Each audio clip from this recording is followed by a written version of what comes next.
Bonjour.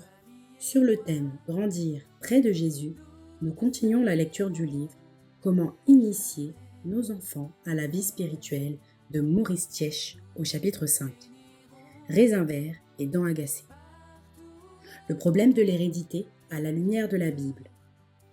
Jésus vit, en passant, un homme aveugle de naissance. Ses disciples lui firent cette question. Rabbi, qui a péché, cet homme ou ses parents, pour qu'il soit né aveugle?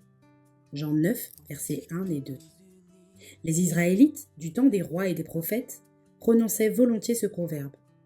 Les pères ont mangé les raisins verts et les dents des enfants en ont été agacées. Cette pensée leur avait, sans doute, été suggérée par le texte même de la loi de Dieu, dans laquelle on lit, en effet, « Moi, l'Éternel ton Dieu, je suis un Dieu jaloux, qui punit l'iniquité des pères sur les enfants jusqu'à la 3e et à la 4e génération de ceux qui me haïssent, et qui fait miséricorde jusqu'à 1000 générations à ceux qui m'aiment et qui gardent mes commandements. » Les milieux où la Bible est étudiée et respectée voient dans ces deux paroles l'indication du fait que les enfants sont exposés, par les lois de l'hérédité, à porter les conséquences douloureuses des fautes commises par leurs parents. L'observation le confirme, hélas, pleinement.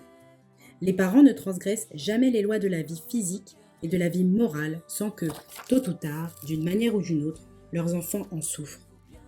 Quant aux personnes qui ne considèrent pas la Bible comme un livre infaillible, tout en reconnaissant le fait même de l'hérédité, elles estiment qu'il est injuste que des innocents souffrent à cause des erreurs des coupables.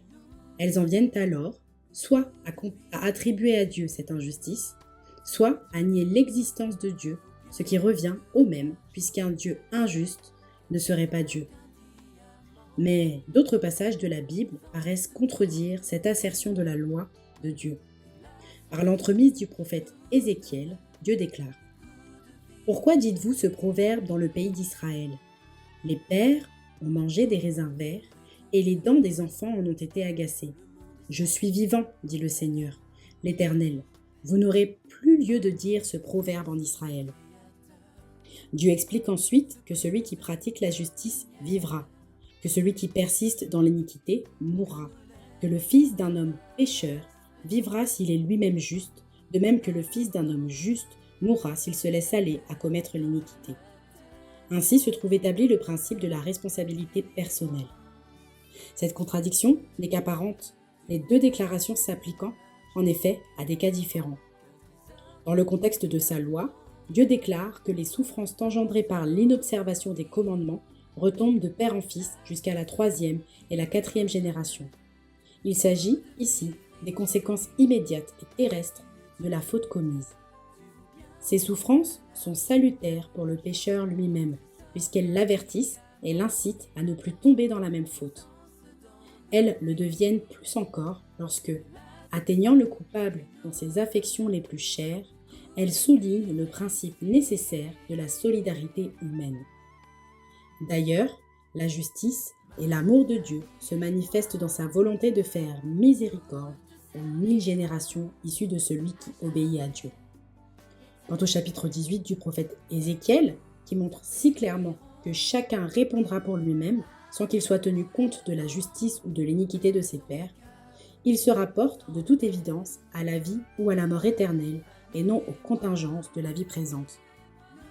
Il résulte de ces quelques remarques des indications pratiques qui se résument, semble-t-il, dans les propositions suivantes. Toute faute comporte une conséquence pénible, immédiate ou lointaine, transmissible même à la postérité.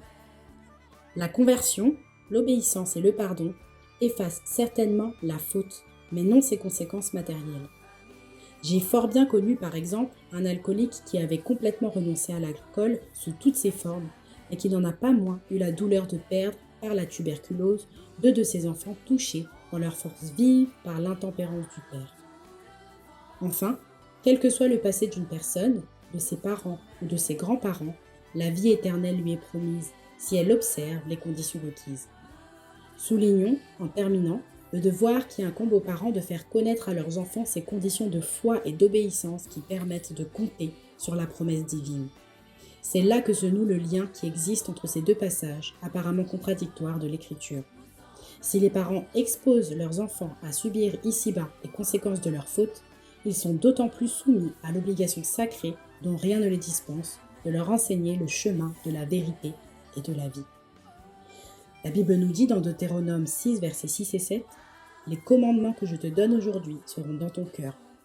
Tu les répéteras à tes enfants, tu en parleras quand tu seras chez toi, quand tu seras en voyage, quand tu te coucheras et quand tu te lèveras. Je vous dis à bientôt et que le Seigneur continue d'être notre guide pour l'éducation de nos enfants. » À jamais éternel.